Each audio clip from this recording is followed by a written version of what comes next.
everyone they came across. That means they really played well and they were prepared for the game. And let us hope that Rwanda is not going to be a threat to them. Unfortunately, there is no Ugandans are not under 18 are not proceeding to semi-finals, though they gave us headache during the under 20 quarters. Yeah. Now, viewers, we welcome you to stay with us through this and help us watch and cheer up our players during this match. Yes, Nelly, this will be a tough match. That's what we are concluding. It will be a tough match, and we are looking forward to get to see different types of tactics being applied. Sure. We both in both defense and attack. We are looking forward to get to see what new the Kenyan coach would bring into this match. Would be looking what new the Rwandese coach would be bringing into this match. I've seen the Rwandese technical director, Mr. Anakalet, is around, and this is a guy with so much experience. He's been handling the senior teams in Rwanda, and he's around, and I can see they have really brought most of their technical persons around, and you can believe that they'll put all their efforts into this team, getting to see if they can dislodge Kenya from holding the title of the under 18, and therefore it is something that we are looking forward to get to see what new tactics, what new things are these teams bringing. Are they going to play the same way they played in the group matches?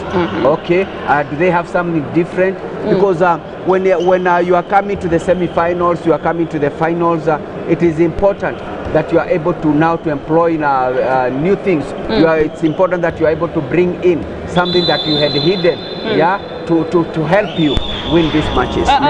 Quick question, coach. I can see that the coaches for under 20, they're not the same coaches for under 18. Please, can you tell us what is going on?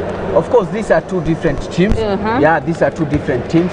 We have the coaches for the under 20, and again we have the coaches for the under 18. Yeah, the under 20 has been handled by Brian Matthews and the Dosias Songoro. They are the ones who have been handling the under 20. Yeah, sure. While the under 18 is being handled by Gerard Juma. Yeah.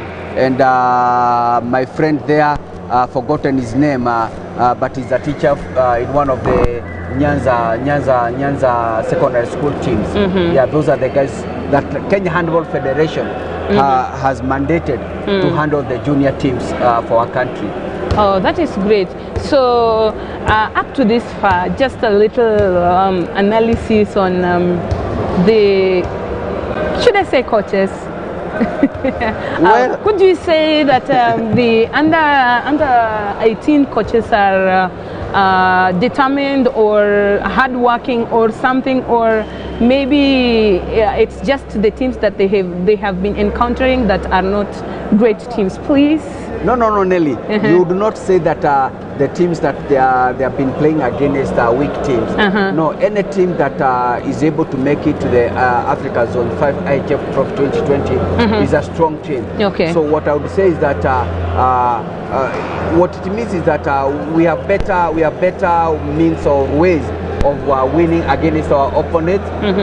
And I would say congratulations to the under 18 coaches for coming this far. Yeah, it's not an easy thing. It's not an easy thing. It's not. Because we are saying that a team like Uganda, these are top contenders, but you can see they never made it into the semi-finals, and we have made it. Yeah, and therefore it's not that what you would call in Kiswahili kuangukia. It's not kuangukia. No. It is that we deserve to be in the semi-finals of the under 18.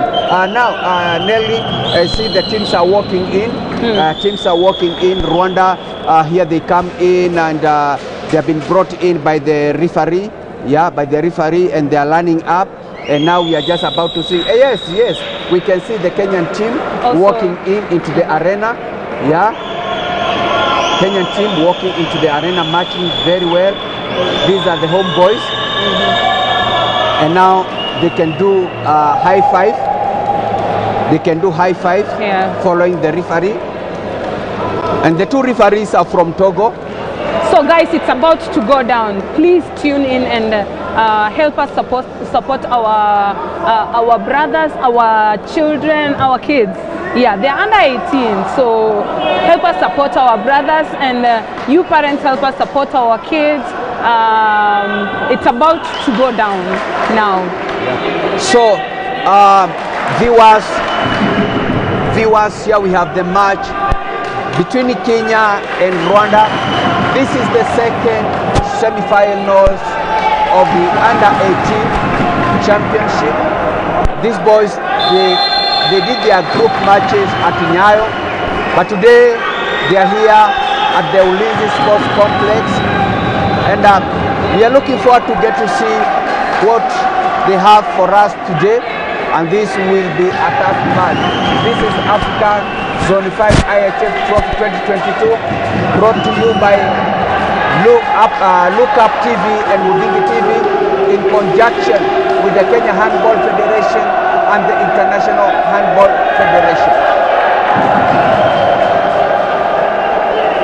It's about to go down.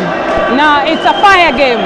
Everyone is expecting this game. I don't know what you're doing if you're not watching. I don't know what you're doing if you're not tuning in to watch and support your country people. Please tune in and watch. Support. Yeah, and now teams are doing their prayers. Yeah, they are making their prayers. It is always very important to seek help from the Almighty God. Yeah, and that's what these teams are doing. The Kenyan team there, the Rwandese team there. I can see the technical director for the Rwandese Handball Federation, my friend Anakale. He's gone there to join up with the head coach of the under-18 national team from the Rwanda team, and maybe just giving 2 or 3 words to get to see maybe it should be able to help and get to see what really happened. The Kenyan team is there. They are wearing black. Yeah, the Kenyan team is wearing black, while the Rwandese team, they are in green. The Rwandese are wearing green and yellow. No. Green. Yeah, green. Yeah, green and yellow. Is that really yellow? The numbering is done by yellow, while Kenyans are putting on black, and the numbering is done by white. Yeah. Yeah. This is the second semi-finals. The second semi-finals of the under-18 Africa Zone 5 IHF Trophy 2020. In Nairobi, Kenya, we are at Ulinzi Sports Complex.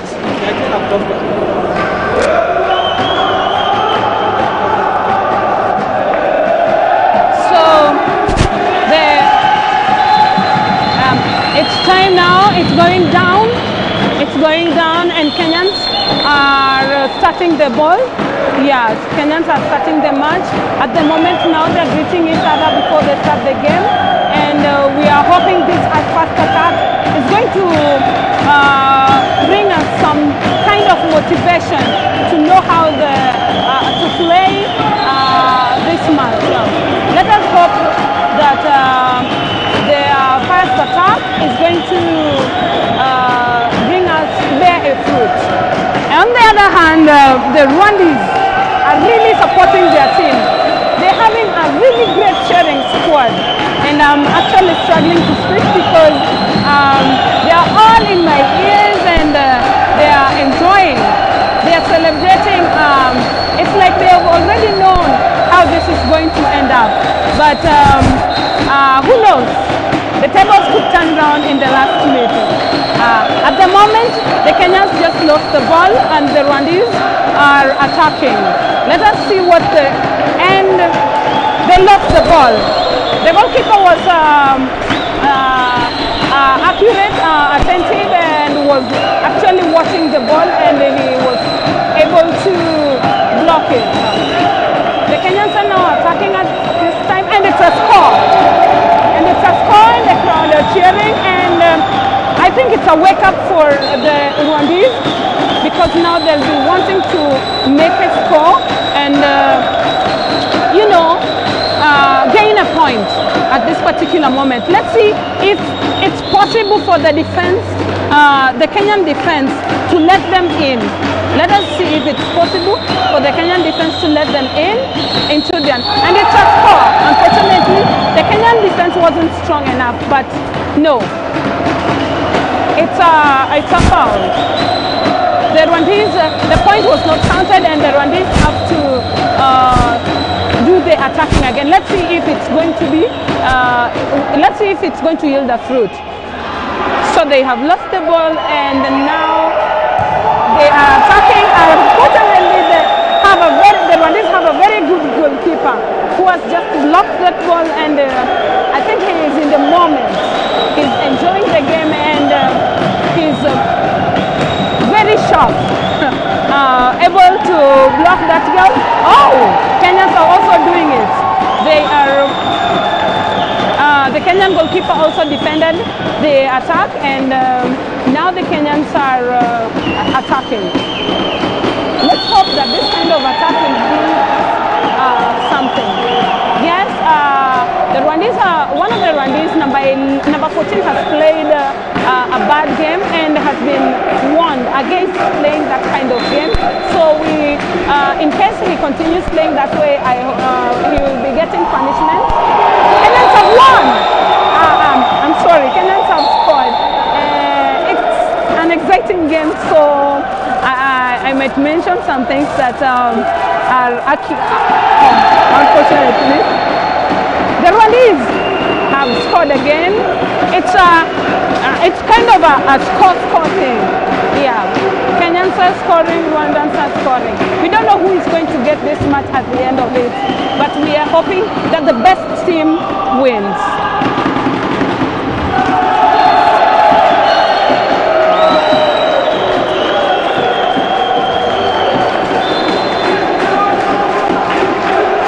We are watching the match between Kenya and Rwanda, and Kenya is leading by 2-0.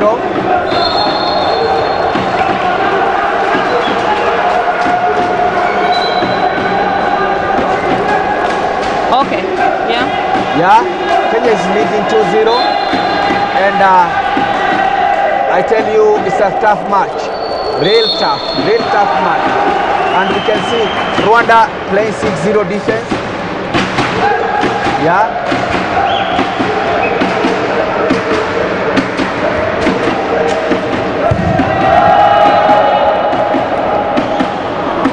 So the Rwandans are going to attack, and in the process, the Rwandans are going to attack, and in the process,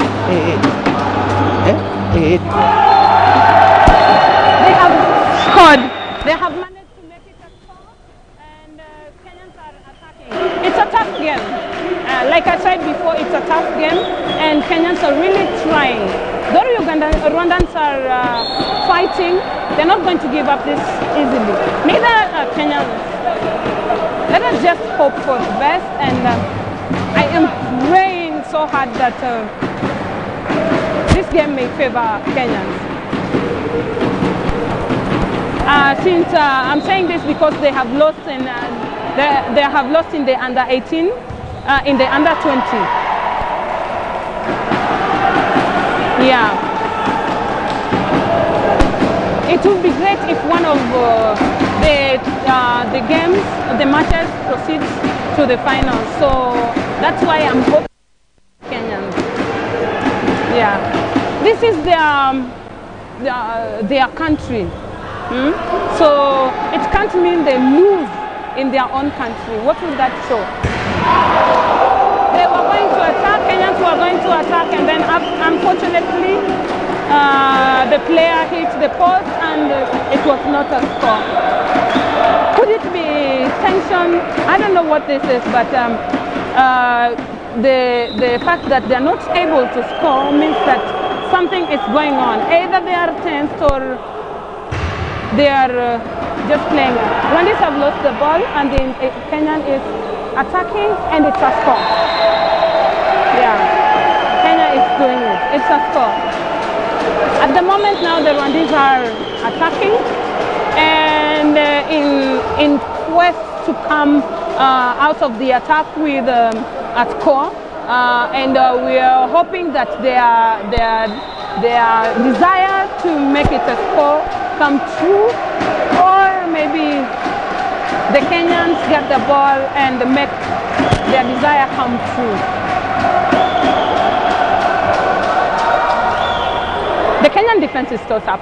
No, the Kenyan defense is so tough. Yeah, the ball is theirs. Kenyans are really defending.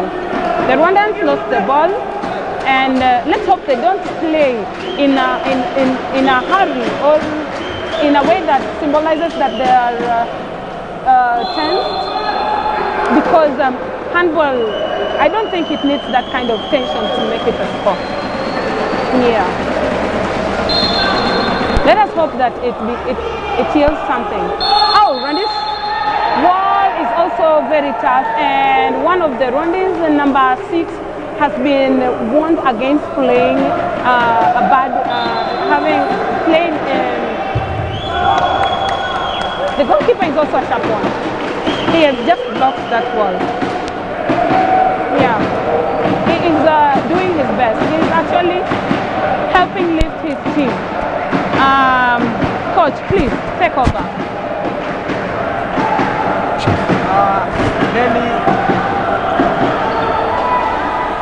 Nelly is gonna to be attacked. But you see, Kenyans, they are demonstrating their strength in the under 18 IHF trophy. They are proving themselves to be a force to reckon. Yeah, they know what they are doing, and there you can see a lot of movement. Yeah, and the Rwandese defense are not able to counter the attack that is being done by the Kenyans. So good match, tough match, and we'll be able to see that it's going to be a very good match. Yeah, real good match. Yeah, sure. Good match, yeah.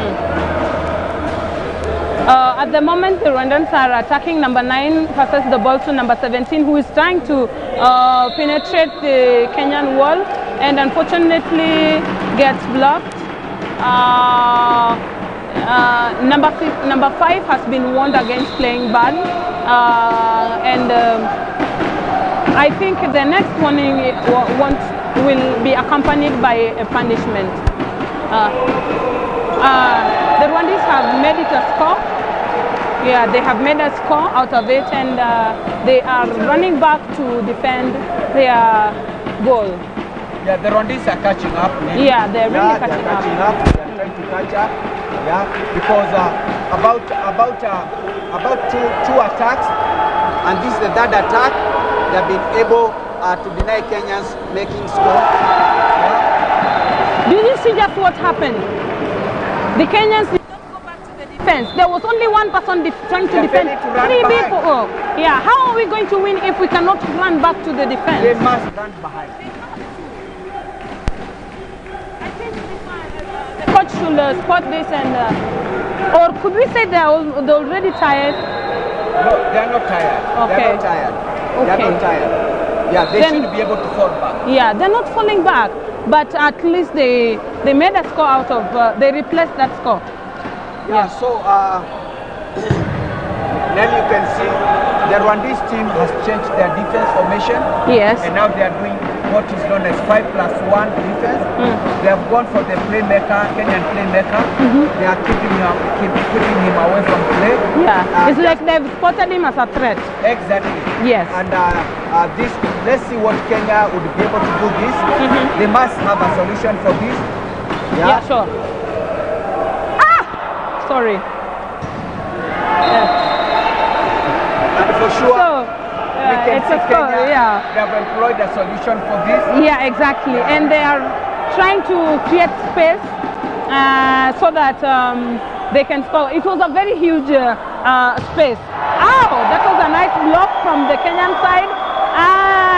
The goalkeeper just blocked that ball in a, should I say, majestic way. So then that's a clear chance of scoring. Yeah, there was a clear chance of scoring over there. When the Kenyan goalkeeper does a stoppage for such a clear chance of scoring, yeah, sure, it's a big plus for the team. Yeah, sure. That was the defense is strong. It's a foul, and so we have a throw off. Yeah.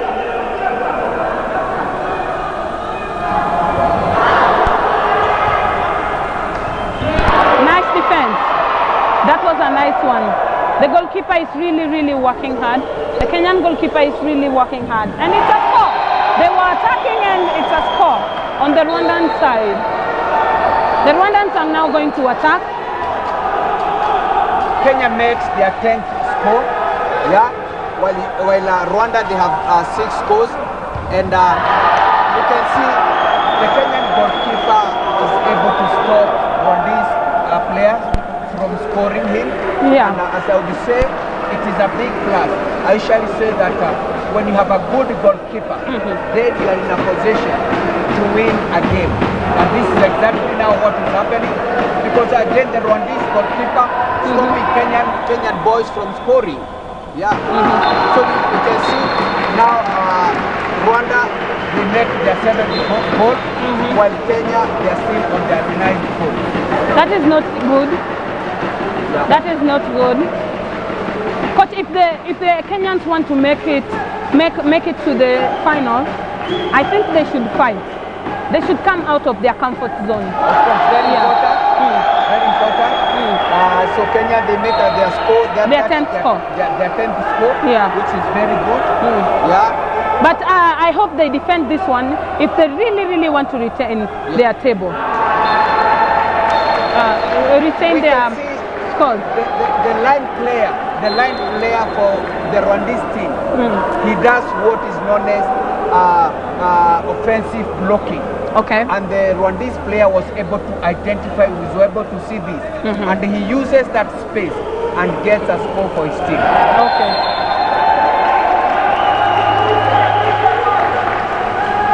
There's a foul there. On the side of Kenyans? No, on the Burundian side. The Burundian side. Yeah. The ball being taken by the Kenyans. Yeah, and the Kenyans are attacking now. So we want to see what the Kenyans have lost the ball, and it's 1-on-1 with the keeper. The keeper! Oh, sorry. It's kind of the keeper scored himself. So Rwanda, they get themselves the 7th score, while Kenya, we are at 10th score. Is it the 7th or the 8th? Yeah. Yeah, it should be the 8th score. While Kenya, we are still at 10th or 11th score. Oh, okay, let's see. Let's see, the Kenyans are attacking at the moment.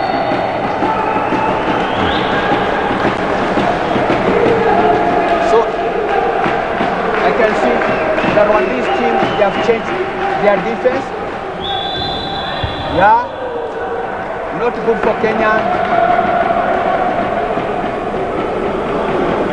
There's the breaking of the rules there, taking more than 3 steps. And now the Rwandese, they have the ball. The Kenyans have also employed this 1-5 defense, 5-1 defense. 5-1 defense. Yeah, 5-1 defense against the left back of Rwanda. Yeah, sure. It's so like they have spotted that number 14. Is it number 14? Number 14 is a dangerous player. And we have to keep him. And they have to keep him. Yeah, and they are really working hard to do that. Unfortunately, he's very slippery and managed to run away from his defender and is making a shot. Nice defense from the Kenyan side. Unfortunately, it's a penalty. It's a penalty there on the Kenyan side. Rwanda taking a penalty. Rwanda is taking a penalty. And now Rwanda taking a penalty. Kwa hakika ni penalty sasa. Na amezimwa. Yes, and the goalkeeper just blocked that ball. It was a one-on-one thing, and the goalkeeper did a great job by blocking and saving his team from, I think, that score. Bwana Chacha, mchezaji wa Rwanda amezimwa na goalkeeper wa Kenya.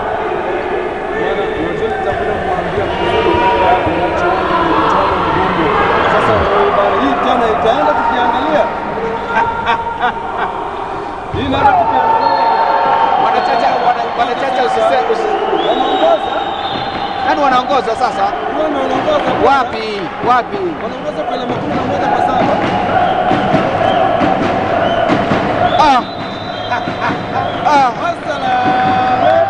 Chacha, isikuwe hivyo bwana Chacha. Hapa tunapigwa. Hatupigwi. Naona kocha wa Kenya ameitisha time out. Unaweka ni kubaya. No, sasa ni kujipanga sasa. Ngoja uone sasa. Yangu hata uone. Angalia Rwanda hizi. Ni wafupi. Bilikimo. Lakini wanaambia. Angalia defense yao. So mbio inawashindia hii mechi. Inawashindia hii counter attack. Kenya wana mbinu, nakwambia sasa hivi tutakapotoka kwenye hii time out. Ngoja uone. Mabao mawili hapo. Jana unakumbuka hapa jana nilikwambia kipindi cha kwanza. Tafadhali usinikumbushe ya jana bwana Chacha. Utanitia hofu. Waswahili wanasema ukiumwa na nyoka, ukiona ganda unakumbuka. Ni kama mtu aliyeumwa na mbwa. Akiona mbwa ile kidonda. Kidonda tu anashuka. Sasa jana tuko na bado kidonda. Ndio hiyo bwana Chacha. Haya. Wakenya hawa wakanisoma moja kwa mbele, Kenya inakwenda kusha nje. Inakuwa ni patashika nguo kuchanika kwa katika mtanange huu. Ikiwa ni semi-finali ya pili kati ya Kenya na Rwanda. Nilikwambia haya. Sasa wa Kenya tuko nyuma kweli. Itabidi tufanye jambo. Nilikuwa naongea na coach Juma akasema watakuwa na shinda mechi zaidi ya magoli 30. Lakini kwa sasa ni kama tutapigwa alama 30. Hamna dalili yoyote. Dalili ya mvua ni mawingu. Na dalili ya kushindwa na yana mapema. Chacha, nafikiri kocha wa Kenya, kocha Juma ana kazi ya ziada. Ni kocha ambaye ana uzoefu. Kocha ana uzoefu. Na natumai kwamba ataleta solution, atakuwa na solution. Hii bado game ingali changa sana, mechi ingali changa sana. Na natumai kwamba kocha ukiangalia vile ambavyo Wakenya wanaacha nyuma, alafu wanaacha boli kidogo. Angalia attacking yao. Vijana wanakosa kurudi nyuma. Unaangalia wanasimama, wanakosa kurudi nyuma. Unaangalia vile ambavyo Wakenya wanabaka wanashindwa. Jamaa wanashangaa namna gani. Ujue Rwanda pia hawajashinda mechi yao yote. Kwa basi kumaanisha kwamba under 20 ya Rwanda na under 18 ya Kenya wanafanya kazi wanafanya vizuri. Wanahitaji wanasema kwamba wanataka kupeleka ubingwa nyumbani. Kwa mechi zao zote. Nafikiri ni hivyo. Manake nilikuwa nasema hapo awali. Namuona technical director wa chama cha mpira wa mkono Rwanda, rafiki yangu Anakle, ambaye ndio anafunzi mkuu katika nchi ya Rwanda. Anafunza timu kubwa ya wanaume ya Rwanda na pia ni kocha mkubwa wa timu ya polisi pale Rwanda. Na bwana yuko pale na wanamtafuta. Wamelete uzito wote hapa. Walete uzito wote. Jana amepewa dakika mbili za mapumziko mchezo. Unakumbuka jana tulianza hivi Kenya dhidi ya Rwanda. Tukaanza vivyo hivyo. Tukaanza kupewa mikwaji ya penalti, tukaanza kupewa mikwaji ya adhabu, na wakati wote mechi kama ni ngumu ile. Na vile wa Kenya mko chini ama mko wachezaji wachache, basi mnapigwa na adui yenu.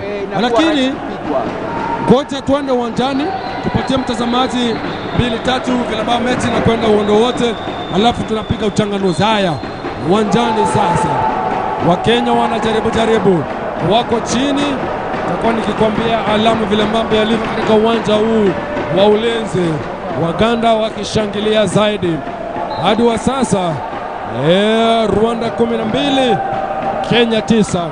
Rwanda 12 Kenya 9. Sasa itakuwa ni mechi bab kubwa.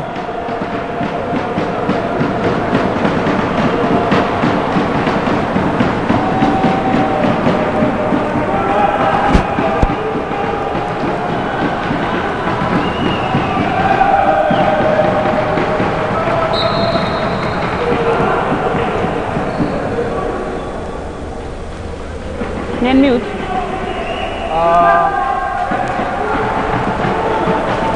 Our viewers, the scores here are 12-9. This is a match between Kenya and Rwanda.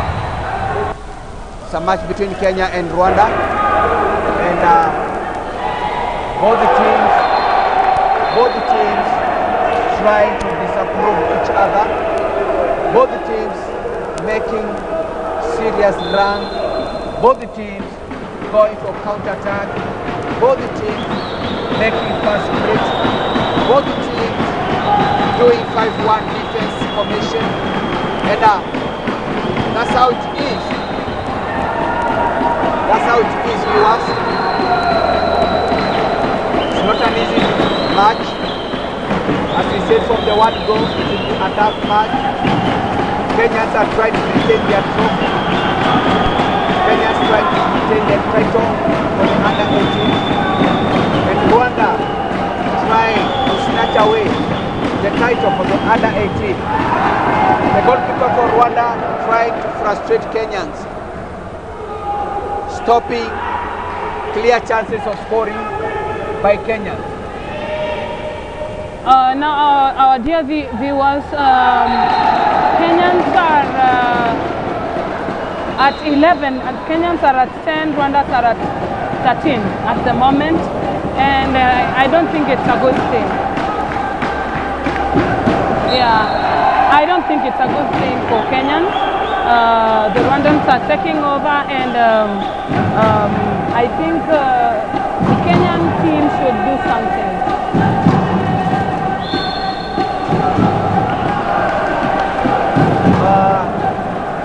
This is not good for Kenyans. This is not good for Kenyans because they were leading and now we are trailing. Not very careful with our passes. The Kenyans are not very careful with their passes, and they are losing the ball. And the Rwandans have the ball. And now they are on the attacking, even though the number 5 of Kenya has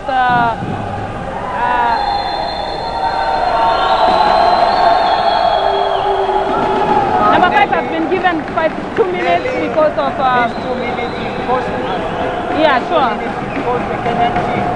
This is exactly what happened when Kenyan under-20 played against Uganda. Yeah, sure. Yeah. We must run away from this. We must run away from this. It is not good in handball. No, it's when you not. are playing less, when the team has a numerical advantage against you, yeah, they will punish you. It's not good for us. We need to do something about it. Yeah. Now, at the moment, the Kenyans are attacking, and it will be wise if they don't lose the ball and make something out of it. Thank God. They have made a score. That attack has not been total waste. It has under something, a score. And the Rwandans, they're really playing good. Actually, is it number 17 that, was it the one that gave an umbrella move? Yes. Yeah. Was it number 17? Number 17, and they are using their pivots very well. Very, very well. Yeah. They are using the pivots very well. Rwandans are playing very good. They're really playing very well. Kenyans, we need not to rush. Yes. We need to be very sure because we are less one man. Yeah, I think we should take time with the ball. Yeah. Yeah, we are less one man, Kenya less one man. So it is important that they take care of this ball. Yeah, losing this ball at this juncture, not very, very good. Not very, very good. Yeah, because Rwanda, they already have a numerical advantage against Kenya. Rwanda's 3-6-0 defense. Rwanda's 3-6-0 defense. And at times change the defense. Oh! It's a score. It is a score for Kenya. It is a score for Kenya. Rwandese do not jump and do the blocking. By a jump shot, Kenyans get a score. Rwandans are starting the ball at the moment and they are going to attack. Let us see. Coach, number 14 is stronger than number 5, Kenyan. Yeah. Number 5, Kenyan, who is trying to defend the number 14. He's stronger and he's giving him a lot of umbrellas. I think they should change they should change The person to man the number 17? yes. Okay. Yeah, to man number 14. Oh, again we lose that ball. Not good for Kenya. Not good for Kenya. We need to run away from turnovers. Kenyan team need to run away from the turnovers. It's not good for us. We need to run away from turnovers.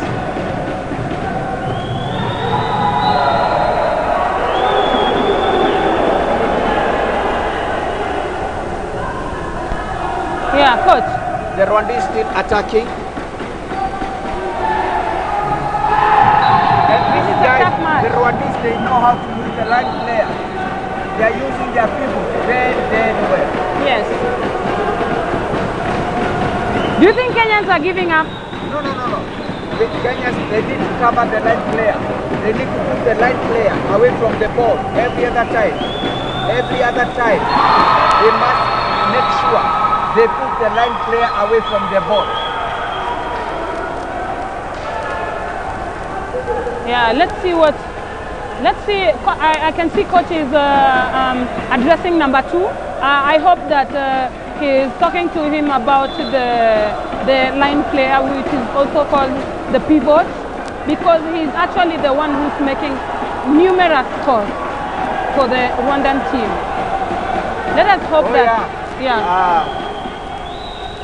I can see. The goalkeeper is also I can see my doing friend a good work. Anaklek, the technical director of the Rwandese Handball Federation. He has joined up the bench. Yeah, he has joined up the bench. This is joint effort. Oh, And it's a score. It's a score for the Kenyans. Kenyans are at the moment at 14, while Rwandans are at 15. Kenyans making a score through a jump shot. Yeah. That is really good. Kenyans at 14, Rwandans at 15. We are still behind. Kenyans still behind. But the defense is really trying. It's a throw in. The ball went out. It's a throw in by the Rwandese. Viewers, this is a tough match. Oh, and these boys from Rwanda, they'll punish Kenyans by getting them out of the play through 2 minutes suspension. This boy number 17 has got very good footwork. And He's short and doing very good footwork. And skill. Yeah, he's well skilled. Yeah. Number 17 Number from 17 from Rwanda. Kenyans lose the ball to Rwandans. So Rwanda ahead with the 2 scores. Yes.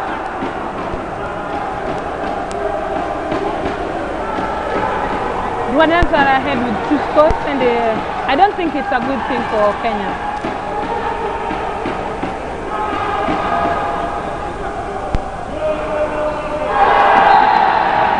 Rwandans are now ahead with. Something not happening, Nelly. Yeah, on something the is Kenyan wrong. defense. Yeah, something is Something wrong. not happening on the Kenyan defense.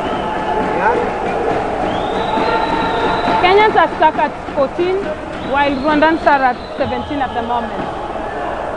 And they also have a very Why? good goalkeeper. Kenyans are getting a 2 minutes because of playing a bad game.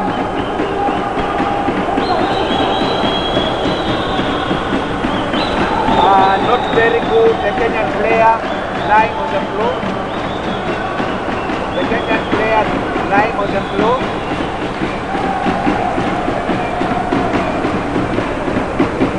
It's a tough game, but we are going to be forced by the results to accept the winner. Yeah, but what we are saying, Kenya has what it takes to redeem themselves. Yes. Nelly, the game is still early, but what is important is that we should not allow the Rwandese to make so many scores. Yes. We should not allow them to go so far, because catching up, it will be a problem for us. Yeah, it is going to be a huge struggle. Especially if they work on their defense, it's going to be a great struggle.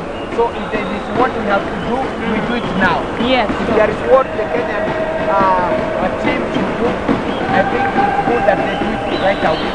Right away. Okay. So, Coach,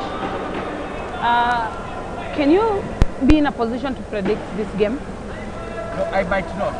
I might not, because we are saying handball is a scoring match, and even in the last 1 minute, you could be leading with goal score. In the last 1 minute, the opponent comes and overtakes you and wins the 1-2. Yeah, sure. That's how tricky it is in handball. 60, so in short, 60 seconds is a long time. It's a lot. It's a lot of time. It's a lot of time. Yeah. Let us see. They have had a discussion. Let us see what. I told you they were going to get a 2 minutes. Yeah, they got 2 minutes, and now they are one less. Yeah. Let us hope that this defense works out for them. They have lost the ball for double dribbling, right? I don't know, because we have a lot of cheering here from the Rwandese under 20. I don't know where the Kenyan under 20 is.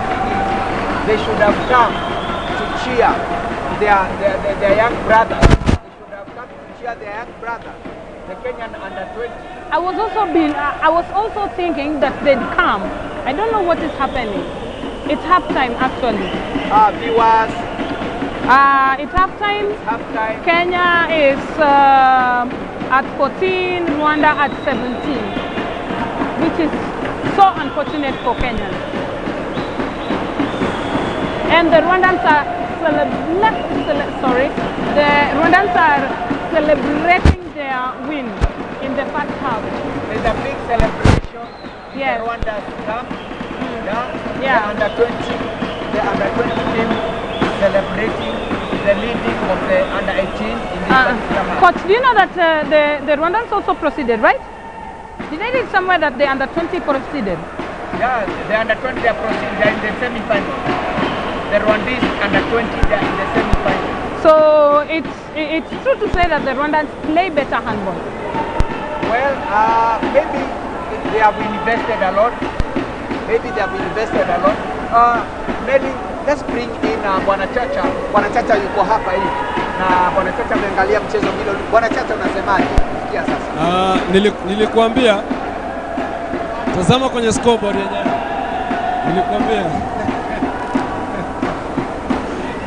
Nilikuambia tazama kwenye scoreboard yenyewe. 17 kwa 14. Umekuwa huko chini yangu, nikasema mwanangu, tumekwisha poteza hii. Bwana Chacha. Manake ukiangalia yule mchezaji ambaye ni nguzo kuu ya Kenya ameweza kuumia, ametoka nje, vile bado ameweza kusifanya kama kuumia. Sasa inabidi Wakenya tuweze kupata ile, tuseme kwamba ni kama kumpatia nafasi yaweze kuponya. Basi tuangalie vile mambo yalivyo, manake 17 14 ndugu yangu, ni range kubwa ambayo Wakenya kidogo hawezi mudu. ukiangalia makocha wa Rwanda, rafiki yangu maye anafunza kile kikosi cha umri wa miaka 10 na 20, anasaidiana na kocha wa miaka 18. Ushirikiano ni mzuri, angalia vile kikosi kinajituma. Unaona kwamba Rwanda wameshiba na wanafanya vizuri. Sisi chakula chao ni ipi? Umetembea Afrika, umetembea Rwanda, chakula chao ni kipi? Bwana Chacha. Ukienda pale nchini Rwanda, breakfast, ile breakfast unaletewa zile zinaitwaje, zile chakula za kienyeji zile. Arrowroot. Cassava. Mihogo hivi unaletewa. Ile breakfast ya Rwanda unashiba kabisa. Si mchezo. Ndio maana unaona vijana wana nguvu. Hebu tuzungumzie kipindi cha kwanza na uchanganuzi zaidi. Kenya ilikuwa inaongoza kwa kiwango kikubwa, imepoteza. Kenya inaweza kufanya nini sasa? Nafikiri itakuwa ni vyema Kenya wale vijana wajue kwamba hatuna muda. Wanapoingia katika second half wajue kwamba ni dakika 30. Dakika 30 zinaisha haraka sana. Itakuwa ni vyema waweze kurekebisha makosa ambayo imefanyika. Manake tumekimbiza mpira sana. Tulipoongoza hakukuwa na haja tukimbize. Ilikuwa ni haja tufanye ile inaitwa match management, kwamba sisi tunaongoza. Na vile tunaongoza because kuna muda ambapo tuliongoza ikawa kwamba Kenya tuko na mabao 9, Rwanda wakiwa na mabao 5. Hiyo ni kumaanisha tuliongoza na bao 4. Tukiongoza na bao 4 ilitakana tuwe na ile match management, kwamba vijana iko hivi, chezeni defense nzuri na tusikubali kwamba tutolewe nje na 2 minutes. Maana tukitolewa nje na 2 minutes itatugharimu vikali sana. Ndio ukiangalia makosa ambayo tunafanya ni kama yale ya Uganda na Kenya jana. Kupatiwa adhabu, mikwaju ya penalty, mchezaji wetu kutolewa, kufungiwa nje. Makosa yanajirudia. Ni kama kwamba kikosi ama kikosi chetu hakijifunzi mambo mengi. Kocha wa Kenya afanya nini? Okay, the mistakes that have been made, the 2 minutes is costing us. Yeah, I know they must know up to this far. They must know that handball should not be played rough. Yeah, it's a rough game on its own, but playing bad is has to be punished. Yeah, so we need to minimize the 2 minutes. We need to minimize the fouls, losing the balls. We really need to minimize them. Yes, and then we need to defend our keeper. Yeah, the keeper is doing a great job, but then if it's really hard for them to go back to the defense, only one person trying to defend 3 players, that is impossible. Yeah, they are losing at that particular time. Lakini ukiangalia pia ni kama kikosi cha Kenya kinachanganyikiwa kwa wakati fulani, kinaachilia mipira na fumuliza. Swala ambalo niko nazo ni mbona waanzishi mpira yao kwa upesi? Mbona wasianze haraka? I think there is tension in the field. Coach, could that be true? Because they are trying to... Kocha, yes. Tuambie nini mbaya? Yeah. Kama vile ambavyo Bwana Chacha ana propose kwamba kwa nini tuanzishe mpira haraka? Mbona tuanzishe mpira haraka? Sababu ya kutoanzisha mpira haraka ni maana tunakubali Rwanda defense yao inarudi haraka sana. Sasa defense yao ikisharudi haraka sana, tunakosa ile nafasi ya kwamba tunaweza anzisha mpira wetu haraka. Lakini hata hivyo kocha anaweza kuja na system ya kwamba ndio wa Burundi, wa Rwanda wamerudi, defense yao imerudi haraka. Lakini ingawa imerudi haraka, bado hiyo defense haijasettle. Mnaweza rudi haraka, lakini haimaanishi kwamba sababu mmerudi haraka mko tayari kuzuilia. Nyakati hiyo wakisharudi haraka, tujaribu kupeleka mpira wetu haraka, na tunapopeleka haraka tuwe na ile ambayo tunasema kwamba ni crossing.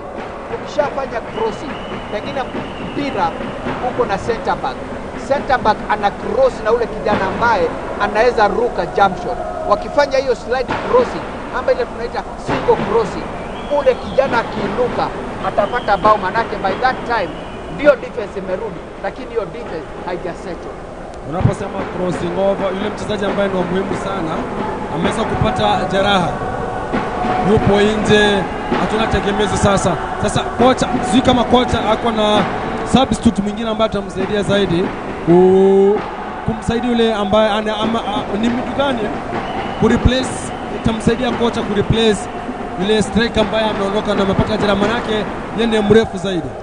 Ni hasara kubwa wakati mchezaji ambaye ndio tegemeo anapoumia, lakini katika mchezo wa handball huwa kila position ama kila sehemu ina wachezaji wawili, so ni vizuri katika michuano kama hii kocha kila wakati inakuwa kwamba ndio niko na huyu mchezaji ni mzuri, lakini vizuri niwe na mchezaji pia mwingine ambaye ni mzuri kama yeye, ambapo huyu akipata kuumia replacement yake inakuwa ni kwamba ina equal ile task ambaye mwenzake amekuwa akifanya.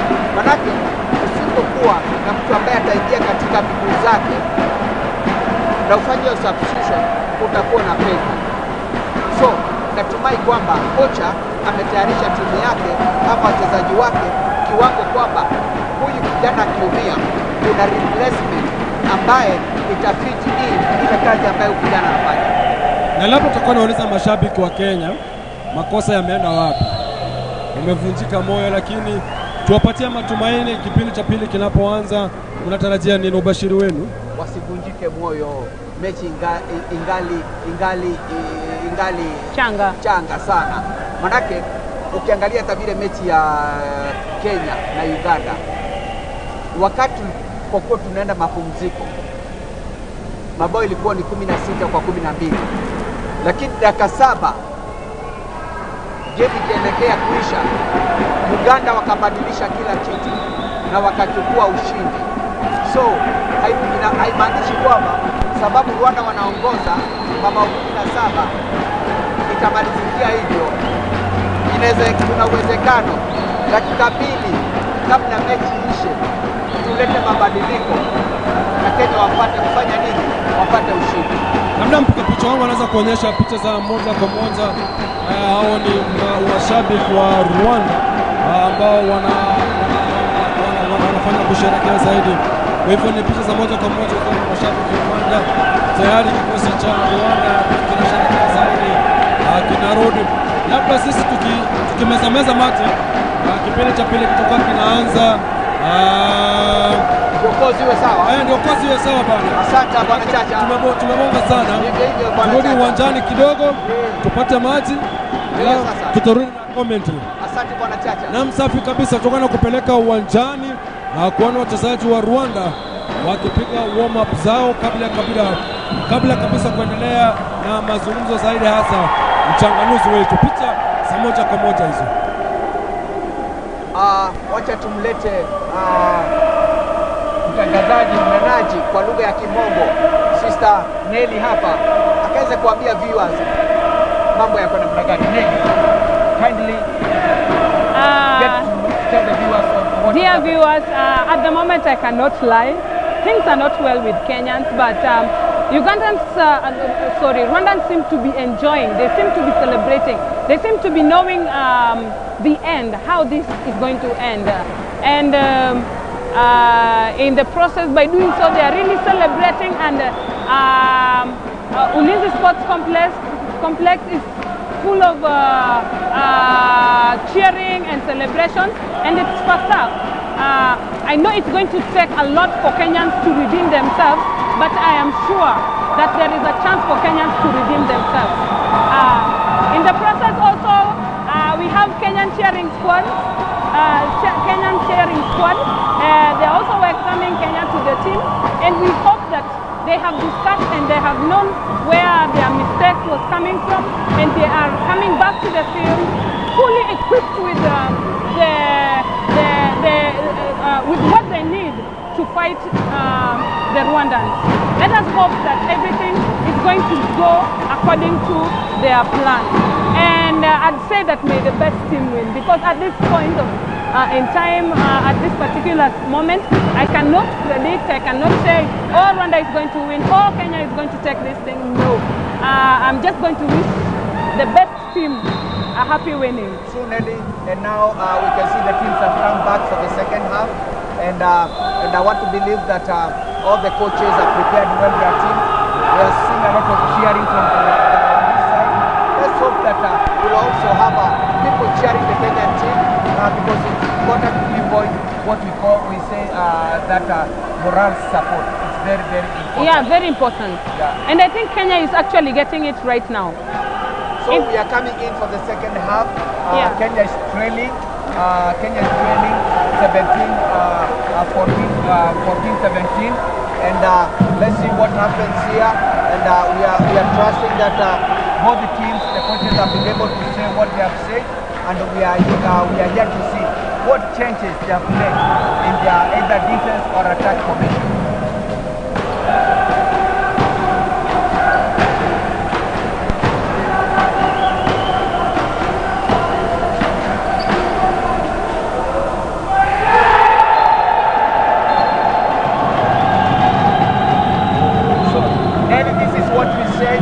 Anytime you have 2 minutes suspension, it will cost you. Now we are playing less one man, and that's why the Rwandese were able to get a very easy score. Yeah, that's why the Rwandese were able to get a less score because they have what is known as a numerical advantage against the Kenyans. Yeah, sure. And the Kenyans, they're also losing the ball. The Rwandan defense is strong, yes, but I think they should reorganize themselves. Kenyans need to let the ball move. They need to let the ball move. We need to run away from individual play. Yeah? We have to let the ball move. Yeah. We have to let the ball move. And as the ball moves, then the defense, the Rwandese defense, can easily make a mistake. Yeah. No, okay. Yeah. Sure. But when we go individual, then it might turn to be very difficult for us. Ndio nilikuwa nakwambia kwamba mbona wa Kenya tusianze mpira kwa haraka sana, tuwachanganye. Mbona sasa lazima tuende polepole, mwendo wa kujikokota, mwendo wa tunafungwa hadi wa sasa wako alama 18, tuko 12, tuko 14, alama 4 nyuma. Sasa mbona najiuliza mimi, mbona tusianze mpira yetu haraka? Kuelewa bwana Chacha, manake sasa vile inavyofanyika tunacheza ile inaitwa individual binafsi, hiyo haitatusaidia sana. Nimekuelewa, mpira lazima utembee haraka, mpira utembee haraka, defense ya Rwanda itafanya makosa. Tutapenya. Sasa unaomba golikipa anakuja kusaidia sasa, manake tuko chini. Nilikwambia hii itakuwa ni kubaya zaidi tusipojipanga, basi tusipopitana zetu vizuri. Basi hadi wa sasa Rwanda wako mbele 18-15. Subiri tuone.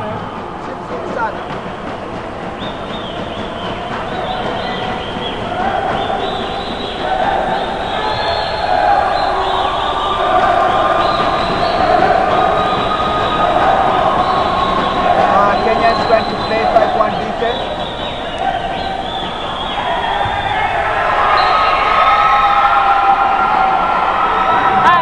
Kenyans are trying so hard to defend. Number 17, the ball is so skilled. He knows what he's doing, Nelly. Yeah, sure. Kenyans are also trying very hard to defend their goal, but unfortunately that is not working. Yeah. Now they have the Rwandans are at 20, while Kenyans are at 15. That means Rwandans are 5 more than Kenyans. Yeah. And there is a foul. It's a penalty. Oh, there is a penalty. Kenyans have been awarded a penalty. Kenyans have been awarded a penalty, and let's hope that this is going to bring us score because we are far much behind. Yeah, we are far much behind. And it's a score. So at the moment, standing leading are 16, Kenya and Rwanda 20. It's a big fight, and the Kenyans under 20 have just arrived, and we hope that the cheering is going to boost the Kenyans. And actually, it's working. They are losing the ball. I have have realized, oh, unfortunately they have lost to Rwandans, but let's see if they can defend this ball. And the Kenyan blocked the ball, and the Kenyan goalkeeper has just blocked the ball, and it's an amazing block.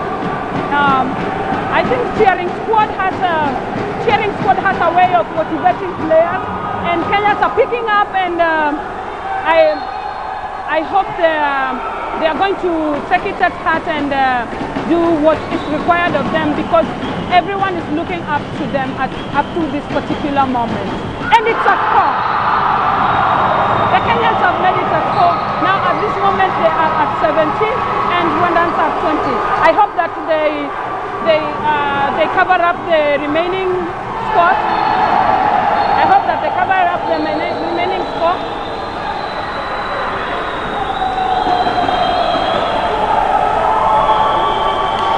Did they make a score?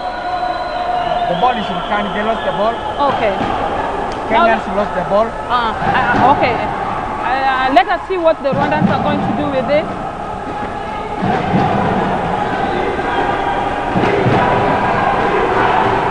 This defense is tough, and the goalkeeper is really fighting. Luck is on the side of the Kenyans. At first shot, the goalkeeper got it. And at second shot, it was the post, and the Kenyans have made it a score. Kenyans are at 18, while Rwandans are at 20. Kenyans are at 18, while Rwandans are at 20.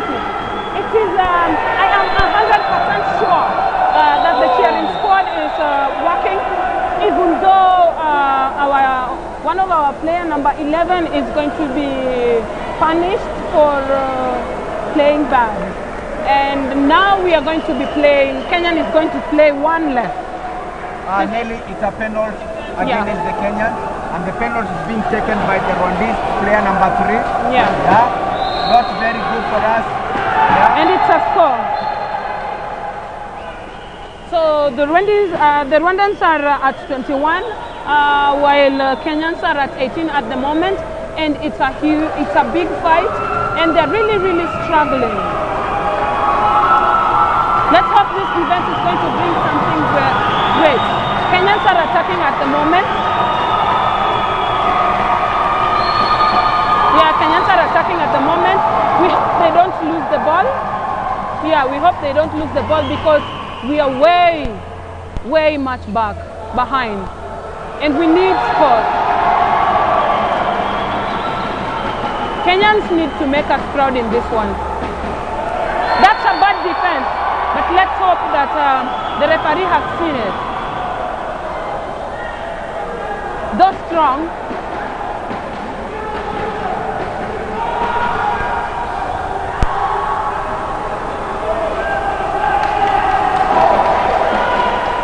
the Kenyans have lost the ball and the Rwandans are taking the ball.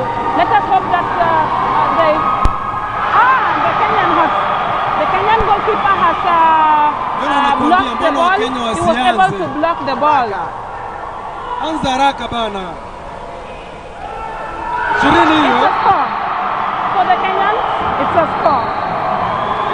So Kenyans at the moment are at 19, while Rwandans are at 20. And the Rwandans are attacking. It's a very tense game, but we hope that they're going to make the best out of it. Rwandans make a score. Rwandans are at the moment 21, while Kenyans are at 19. I mean, Rwandans are at 22, while Kenyans are at 19. It's a tough game, and there is too much noise, too much cheering on both sides. Now Kenyans are complete and they are playing 6. I hope this one is going to impact their game positively. Truly, as we say to the viewers, this match would be a tough one. Kenyans lose the ball, and now Rwanda running for a counter-attack. Oh, and it is a wrong pass, Again, Kenya wins the ball. They should run before the Rwandese team settles. The Rwandan goalkeeper is a good one. I'd say he's a really good one, and he's making real saves. Same to the goalkeeper, the Kenyan goalkeeper. Nelly, all the scores that Kenya now has been able to make is when they run before the one defense settle. Yeah. I think that's very important. That's very important for the Kenyans. Yes, sure. Yeah, it's important for the Kenyans. They should know that when they are running before the Rwandese defense settle, they are getting scores. Yeah. The Rwandans lose the ball by hitting the post. And now the Kenyans have the ball. I hope and I pray that they play safe so that we don't incur losses like 2 minutes, which will cost us a lot of scores. Yeah. And Kenyans are attacking. And it's a score. Kenyans are at 20 at the moment, while Ugandans are at 22. Kenyans are at 20, Ugandans are at 22. And the ball is with the Ugandans, they are attacking. Kenyans are cheering, and this is motivating Kenyans a lot. Kenyan players a lot. Unfortunately, there was a score, even when the man was defended. Oh, Kenyans, I think they were not accurate or attentive. Something is wrong. Yeah, because the line player is here and they are not sensitive. No, they had the one with the ball. They had defended him, and then they just just a slight push of the hand. I'd say that was should we say that was ignorance? Not for us. Again with the loss. Again with the loss.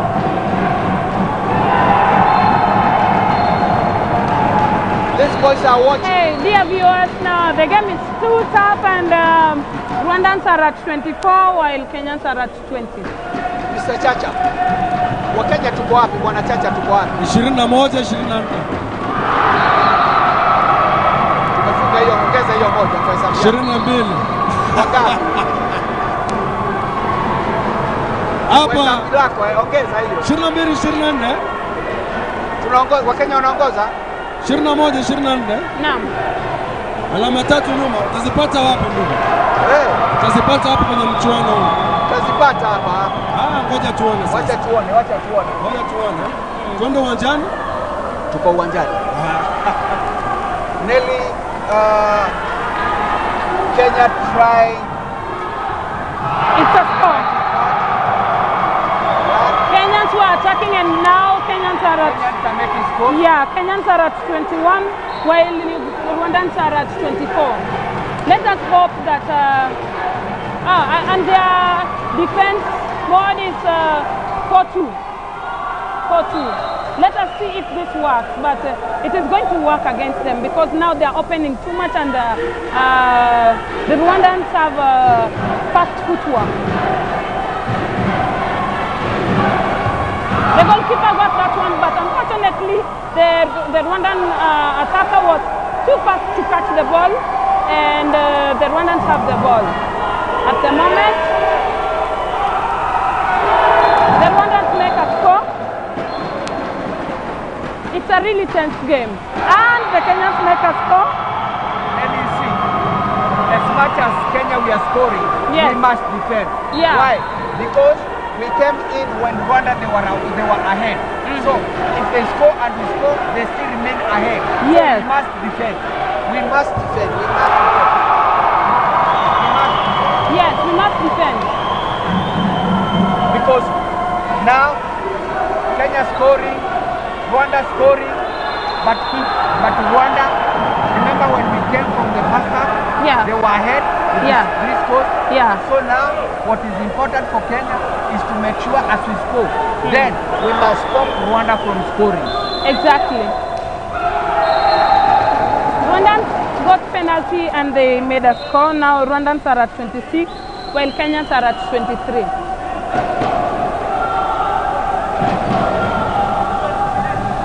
The Kenyans are attacking at the moment, and we hope that they're going to make a score, but unfortunately, no. The Rwandans lose the ball, and we hope that this one is going to The Kenyans have lost the ball, but they have really fought to save.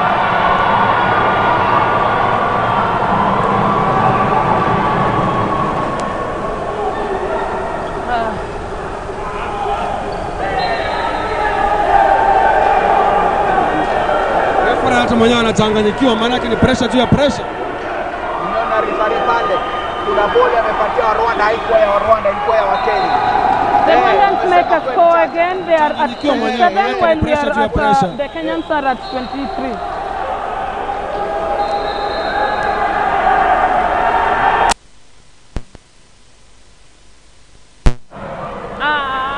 The Rwandans have lost.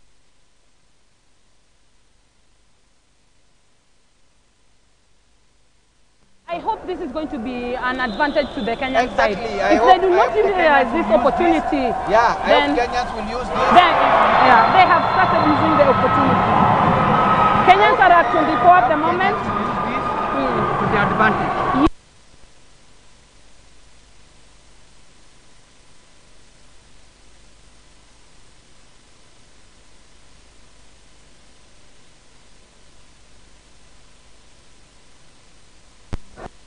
Let's hope so.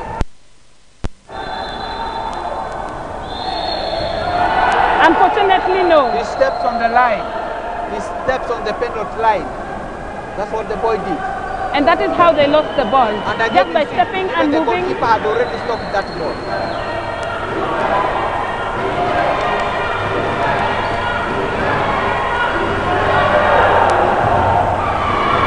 Goalkeeper wa Kenya.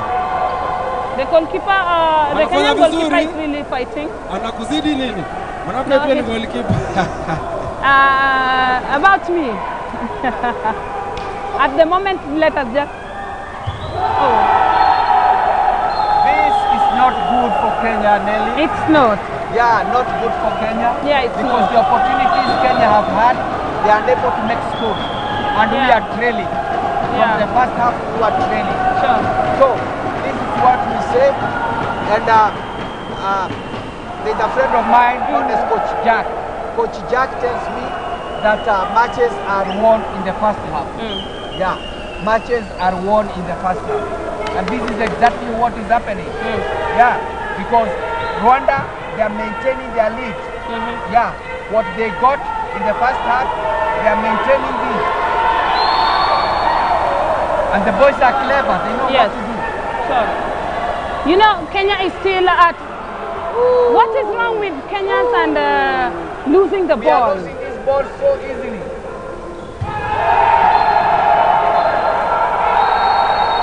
Kenyans are losing the ball at a high rate. And now Kenyans, they ask for a timeout, Nene. Yeah, Kenyans, they have to ask for a timeout. Bwana Chacha. Kenyans, an update to our viewers is that Kenyans are at 23 while Rwandans are at 29. Alama sita utazitoa wapi? Wengi sana wanataka kuuliza. Alama sita utatoa wapi? Alafu ukiangalia vizuri sana kuna ule ushirikiano wa kocha wa timu ya under 20 na under 18. Kuna ule ushirikiano. Ushirikiano mkubwa sana. Na ushirikiano ndio unasaidia. Ushirikiano mkubwa sana. Na ukiangalia vile ambavyo mambo yanafanya. Ushirikiano umesaidia sana. Sasa inabidi Kenya wafanye hiyo kazi. Kuko na ule ushirikiano wa makocha wote, manake pia utasaidia pakubwa zaidi. Ndio hivyo Bwana Chacha. Manake sasa lazima Kenya wakuje na mbinu yenye watakuja naye kwa sasa, sijui manake bao sita. Wasiwaona vile vilivyofanyika, Burundi wanaongoza kulingana vile walivyocheza first half. Na ujua kwenye mchezo kama Martin nimegundua zaidi ni kwamba ukiongoza na pointi 3 basi. Rwanda waliongoza na bao ngapi? 3. Na wameweka hiyo lead mpaka sasa hivi. Ni kama ni sawia na Burundi na Rwanda. Maana ukiangalia Burundi wanaongoza, wakishaongoza ni hivyo sasa. Haya, turudi uwanjani sasa.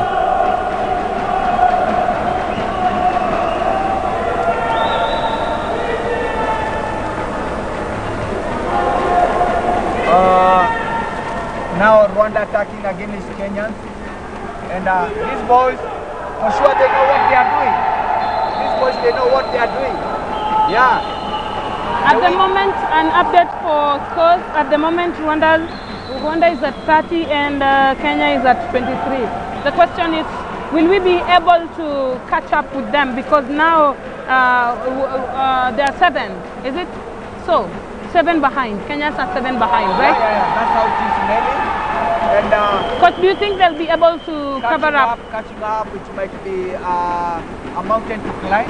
Yes. Yeah, a little bit difficult for us. But let's see. Let's see what Kenyans have. I can see like when they called for a timeout, the coach said, let's play piston movement. Let's play piston movement. Well, I don't know whether it's going to work. Let's get to see what happens here. Okay. Sasa kumaanisha kwamba Kenya ikitolewa hapa watakuwa wanasaka nafasi ya 3 na watakuwa wanacheza dhidi ya Ethiopia. Watapigania nafasi ya 3 na 4 dhidi ya Ethiopia. Hapo kesho. Tungoja tuone.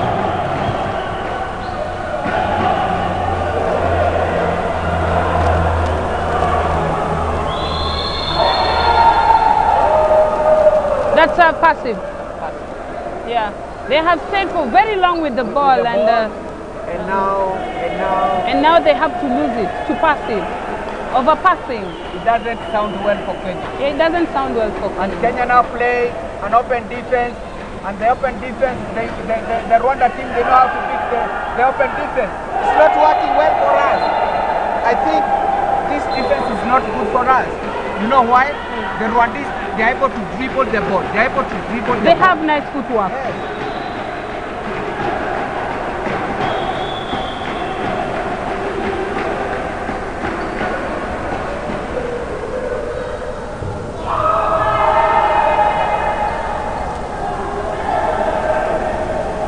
I think Kenya, we have to change our defense. It's not working well for us. Open defense, it's not good when you have people who are well skilled. When you have people who can dribble the ball, then open defense is not very good for us. You can see the wingers crossing in.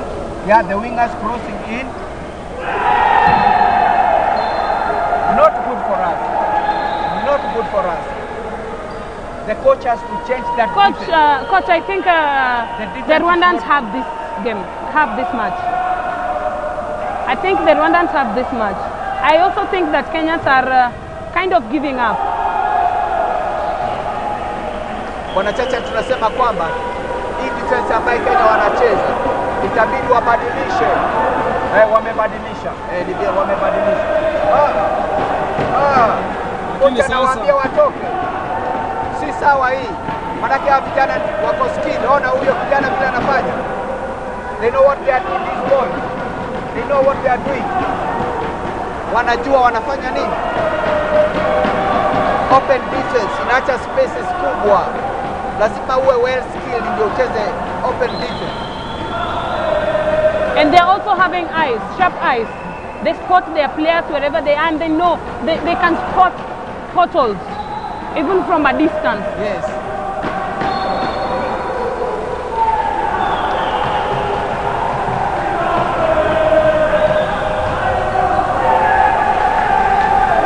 Kenyans are really losing the ball.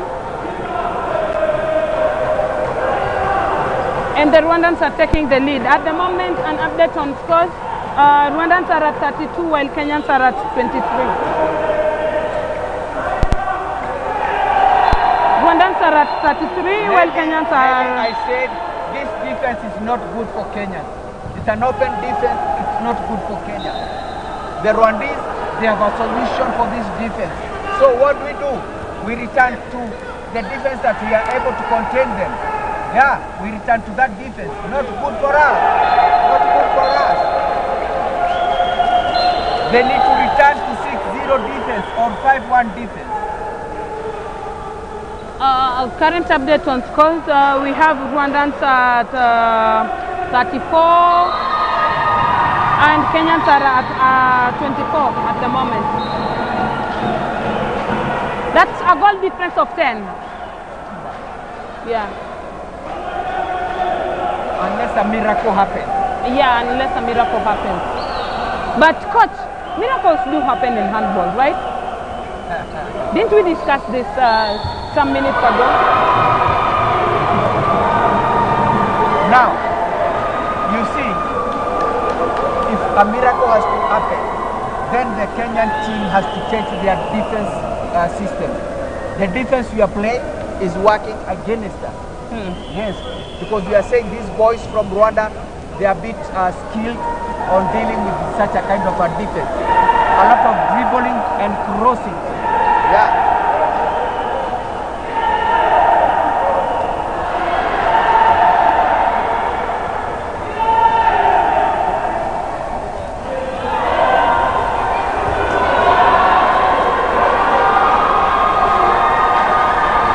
Rwandans have lost the ball. It was a clear shot, by the way. They could have had a score and added to their current, but unfortunately the shooter tried looping and it did not work for them.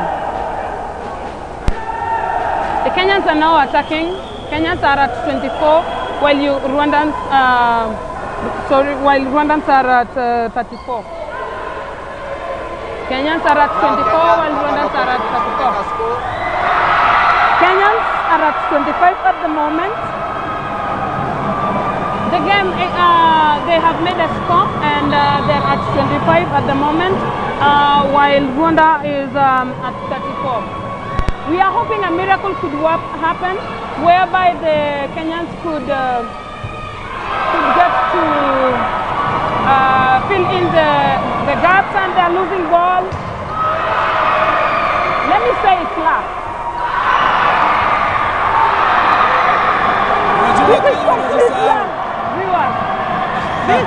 This Rwandan shooter has tried shooting 3 times, hitting the post, sometimes hitting outside. I think luck is on Kenya's side. Though they're not scoring, but I think luck is on Kenya's side. Have you seen what has just happened? 5 consecutive times, 5 consecutive shots outside. And they could not get it to the net. So but this time, if they don't joke, if they don't get that ball out of that place, I think they're going to get it. Yeah. The goalkeeper is going to get it inside from the net.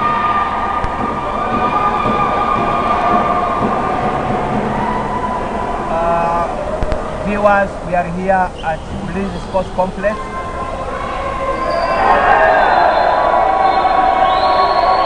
And this is where we are hosting African Zone 5 IHF Trophy 2022 at the Ulinzi Sports Complex.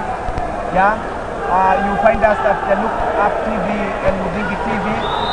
Yeah, in conjunction with the Kenya Handball Federation and International Handball Federation. Yeah, that's it.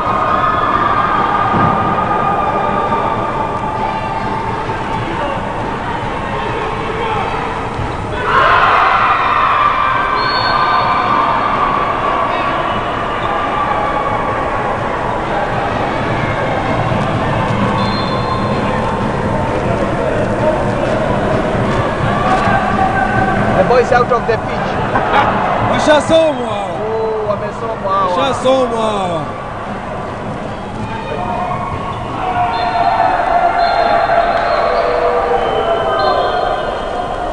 The kind of match they are playing, or the kind of game they are playing is, I don't know. As much as it's a score, but I don't know what they are playing. Kenyans have been punished because of their own mistakes. They Yeah. have been punished because of their own mistakes. The goalkeeper throwing the ball, and the players are waiting for the ball to reach them. You are supposed to meet the pass. Exactly. Now, while they wait for the ball to reach them, the Rwandese are coming in front and taking this. Yeah, I think it is not. I think now that the Rwandese have known that they are tensing, they want to get quick scores. They have started blocking their fast break. So I think that the goalkeeper should actually now play with the players close. Yeah, so that they give time for the ones who have at the fast break to reorganize themselves, because they have all been manned. That's naming that the goalkeeper can run away from what is known as fast break. Yeah. Handball and choose to go for the second. Yeah. running with the ball. But again, as the Kenyans receive this ball, they should make sure that the pace is so fast so that they catch up with the Rwandese before they settle Exactly. on their defense. We have few minutes, I'm sure. Yeah, I want to believe 2 minutes to go.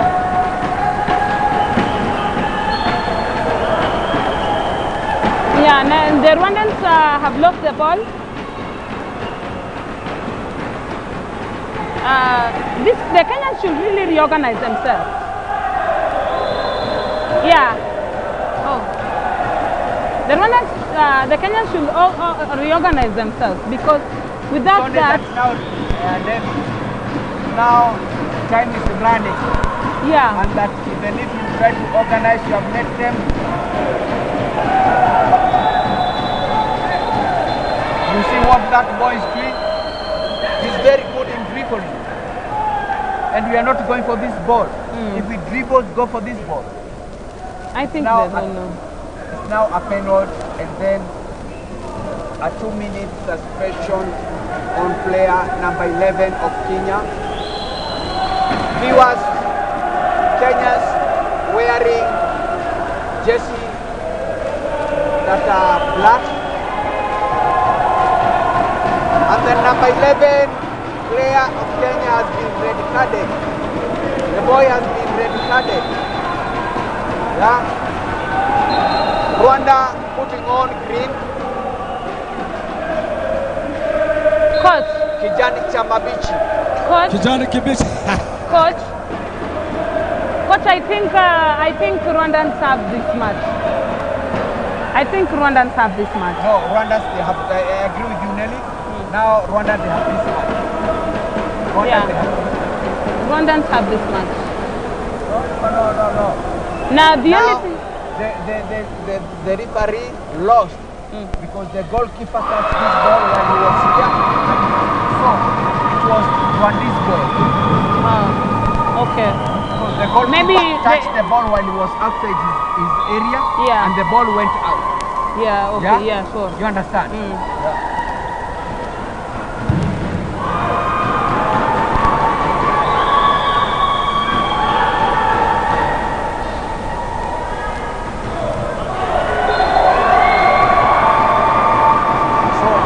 Are we making scores? Can Yes. you help us? At the moment, range is too at the range is too big. Even reading it becomes tedious. Rwanda at 36, while Kenya at 27. Goal difference of 10. Yeah. In fact, not 10. Yeah, goal difference. Kumekuwa na mkanganyiko ndani ya uwanja. Marefari wasaidizi kumbuka kwamba kocha alikuwa ameomba muda wa kupumzika kiasi, yani ile mnaita half time. It's 2 minutes left. Refari akakataa, ni kama dakika zimeyoyoma, hivyo basi refari wa pembezoni kabisa raia yule ameweza kusema hapana, ni kama muda unayoyoma zaidi, kumaanisha kwamba Rwanda wameweza kunyakua ushindi huu.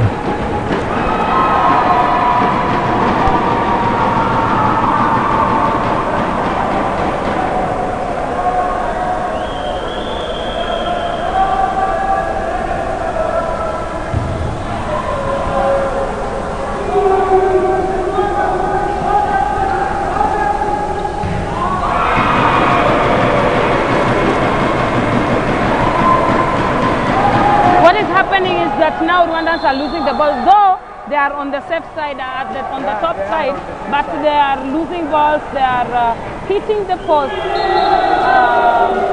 They have, by doing so, they have lost almost 3 points, but at the moment they have made a score, and they are at 37, while Kenyan is at 27. Kenyan is now at 28. And I wish there was a chance for them to redeem themselves, but unfortunately, time is not on their side. And the game is almost ending because this is the second half of the match, and the Rwandans are taking the lead with 37, while Kenyans are at 28. The Rwandans are attacking and hoping to make it a score. It's a huge fight. The game is done. It's over. The match is over. The game is over. The match between. The match is over, and Kenya lost to the Rwandans. Sasa mechi kati ya Rwanda dhidi ya Kenya imeweza kukamilika. Umri wa miaka chini ya 18 Rwanda wameweza kupiga Kenya kwa magoli 38 kwa 23 kuonyesha kwamba bana Kenya watakuwa wanasaka alama nyingine zaidi. Kenya tumeweza kupoteza mechi ya pili ya nusu finali, wameweza kufunga Uganda.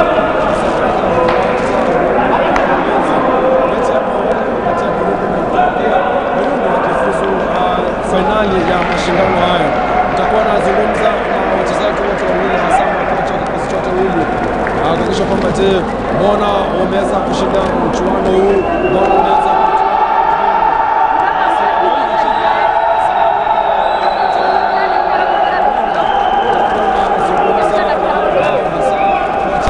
wa kikosi cha Kenya wachana samani kuhakikisha kwamba je, matokeo ni yapi na mbona wameweza kushinda mechi ya leo na ni vipi kuhusiana na mechi ambayo inayokuja.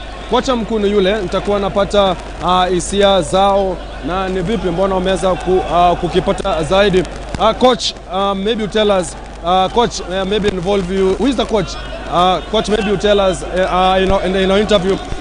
Yeah, yes, I know, I want to see him, but for an interview, quick look, sawa.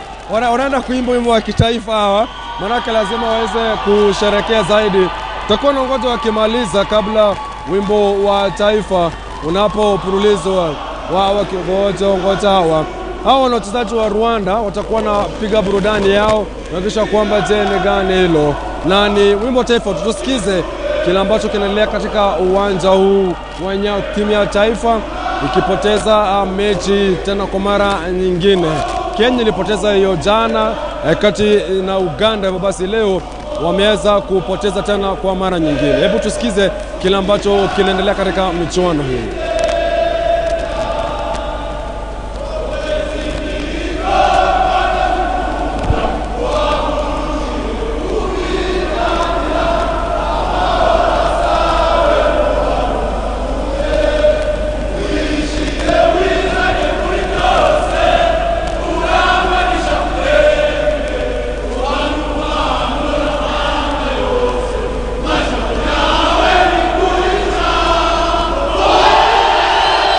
Naam, ndivyo kama hali ilivyo, Waganda wakisherekea mechi ya leo. Naam, kwa bila shaka kabla tuendelee, please welcome and congratulations for your interviews.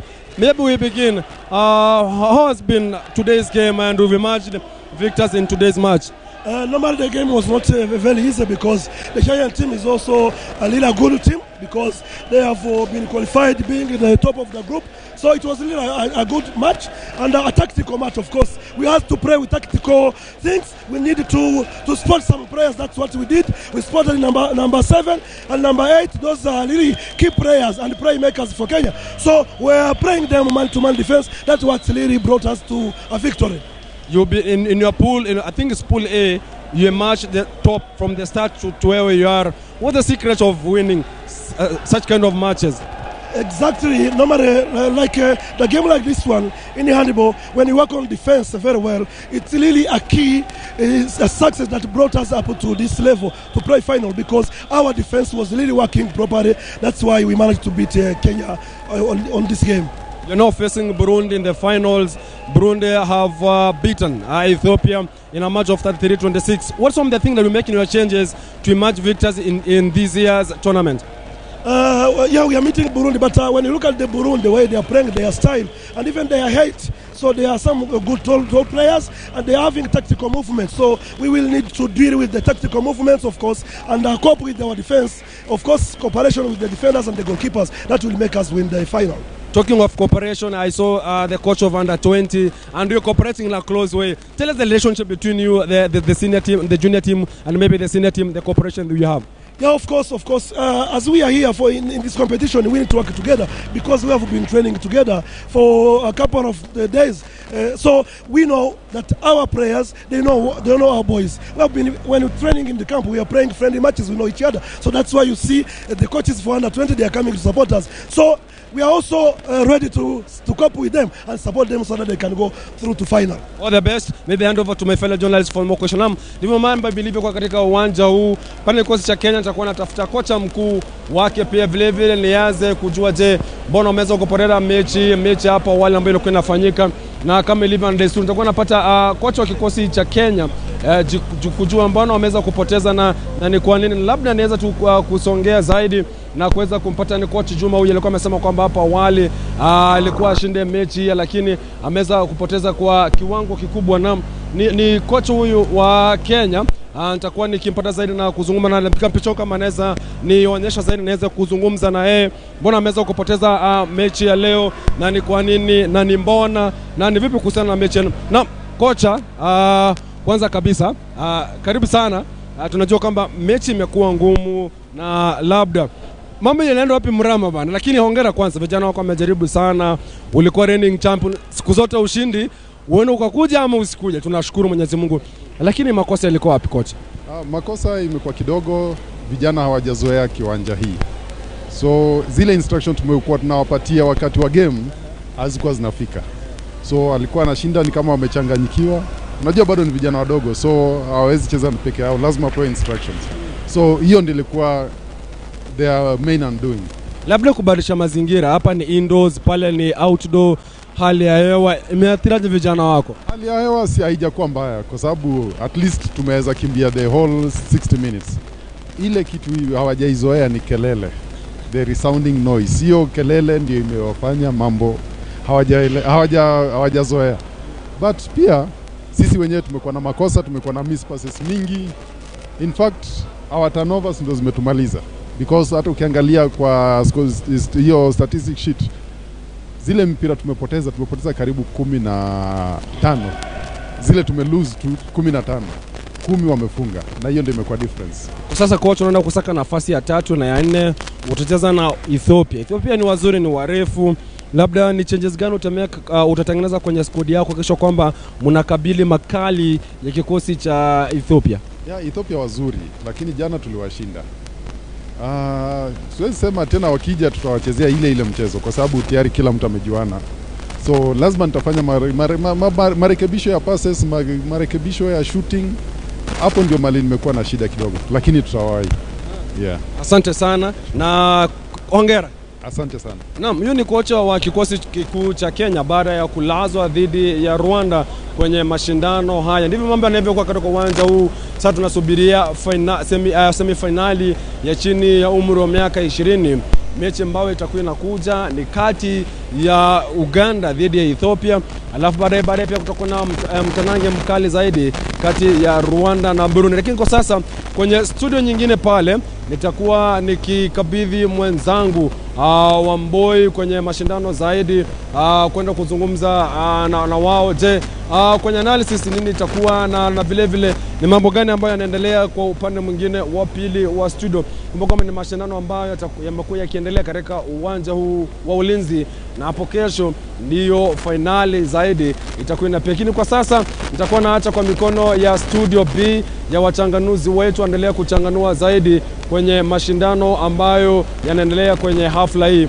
Kwenye studio B sijui kuna nini lakini kwa sasa kwenye studio B pale wachanganuzi wangu waweze kuendelea na mashindano haya na labda kukabidhiana na mbona wanasalimiana lakini watakuwa wanaendelea na uchanganuzi zaidi. Basi nitakuwa naacha mwenzangu wale ambao wachanganuzi zaidi kwenda na mashindano lakini kutoka kwangu hapa studio nitakuwa nikiaga zaidi na kusema asante sana lakini nitakuwa naacha na wachanganuzi na maana Crispy na meza kuwapatia mpira waweze kuendelea na uchanganuzi zaidi wa mashindano haya kisha baadaye tukao tunarejea hapa kwenye semi-finali ya mashindano hayo ambayo yatakuwa yanaendelea hapa kwenye uwanja huu wa Ulinzi. Basi kutoka kwangu hadi Studio B kwenye uchanganuzi zaidi. Studio B, labda kama unaweza kuwa unanipata zaidi, labda tuchanganue 1, 2, 3, alafu pale tukupote hasa kana mechi ambayo inakuja kati ya Ethiopia na Uganda. Kama wanipata wenzangu, hasa dada yangu Nelly kidogo ameanza kuvunjika moyo, lakini kazi kwako. Asante sana Bwana Chacha. We're back to this game that has just ended, coach. Yes. This was a tense game, I'm not going to lie, and the viewers also saw how tense it was. True. Tell us some of the mistakes that Kenyans did that cost us a lot. Well, the match between Kenya and Rwanda ending that 8-25 in the favor of Rwanda. And of course, Rwanda coming up very, very, very strong. Yeah, very sure. strong. From the word go, Rwanda organizing themselves. Yeah. They knew what they were about. They knew Kenya was not an easy team. And therefore what they did is that from the word go, from the first whistle, Rwanda, they made sure that they lead. And they took that lead until at the end. I think what happened when they went for the first half rest, the Rwandese coach must have told his players, guys, at this one we let it not go. We are ahead of Kenya. Kenyans, they have allowed us to go ahead of them, and therefore will not let them lead us. And therefore, like you will tell them, Kenyans score, you must make sure that you score. And that is what we saw. Yeah, that every time Kenya would score, Rwanda would make sure that they score. In other words, they were to maintain the lead. Yeah. Yeah. Okay. Coach, the first 5 minutes, Kenyans were taking the lead. I hope you noticed that. Not the first minutes of first half, Kenyans were taking the lead. Yeah, and they were really playing well. Yeah, I think what the Rwandans did was to watch the Kenyan game.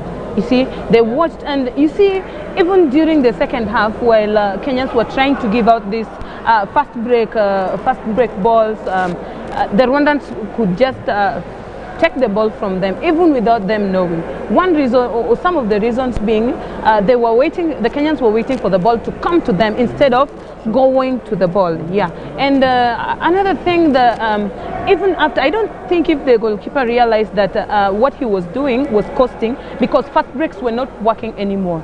So I think he didn't realize that, because if he had realized that the fast breaks were not working, he would have started with the first person at close to him. Yeah, if he had started with the first person close to him, now this first person was to distribute the ball to the people he sees, and now the ones that were lost in between the Rwandans defended would come out and receive the ball and figure out a way to attack and come out with the score. But that was not done. That is not how they did it. Instead, now multiple balls, fast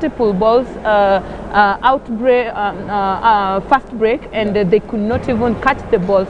They lost lots of balls on fast break, and then target. The shots were not on target, and they just, I don't know if they just threw the ball with tension or they just fighting so hard to get that score. But it was unfortunate. Yeah, and also I think that their conversion rate, that is where the just throwing ball was coming in. Yes. Their conversion rate, yes, they were trying to convert their shots into goals, but it was not going well for them. It was not going well. They were not converting them into goals. Rather, they throw them outside, hit the goalkeeper, hit the goalpost.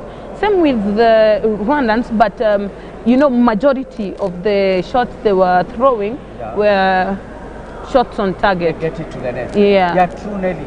You realize that on the way, Kenyans, as we started playing very well, but on the way losing their head, and especially now getting to the second half, everything changes, because they change their defense formation, trying to play an open defense. That is after actually studying the kind of defense formation the Kenyans had, and the kind of attack formation they were having also. And therefore now it costed us so much because the Rwandese were able to penetrate, get into the space. They are very good in dribbling. Yeah, and very, very fast footwork. So what we needed to do is to change that defense formation, because it has really costed us. I think if we would have tried, I know the reason to why we tried to do this, it is because, as you are saying, somehow we were desperate. We were trying to see, are we able to steal these balls? But now, in the event of trying to steal these balls, it never worked well for us, because you cannot just steal this ball by just coming out. Yeah, these guys dribbling this ball. The best thing you should try to do is to take your hand to the side where the ball steal the ball. You steal the ball, but just coming out and the guys dribbling the ball, and you are not bringing your hand to try to snatch the ball, then that way Coach, on that point, I think they were measuring on the person with the ball more than the ball. You see, they were going for that person and not the ball. They kind of were not interested in the ball at some point. Yeah. Now, if you know if you're not interested in the ball, you're interested in the person, then you will not be able to steal this ball, because you would want to concentration is on the person. Is on the person, and this gives this person easy opportunity to pass the ball to a different person, and you'll just be remaining with him there. Yeah, you're just standing, because you're focusing on the ball. Your sole focus is on the wrong thing. Yes. If majority all the times, maybe majority of the time, the players were focusing on the ball, then it would be easy to steal. Rwandans were focusing on the ball. They didn't care who was throwing the ball at some point, because that is why they were able to take the fast break shots. Yeah, they could just see the ball coming, they ran to the ball. Now the problem with Kenyans, they would see the ball coming, they know the ball is coming, but then they will still wait for the ball to come to them, which was, you see, not going to work. But Rwandans, they saw the ball coming. They were not interested with. They were not interested in the person going to catch the ball. They were interested in the ball. They went for the ball, picked the ball, and then every time they did that, it yielded. It was a score. Yeah. Because the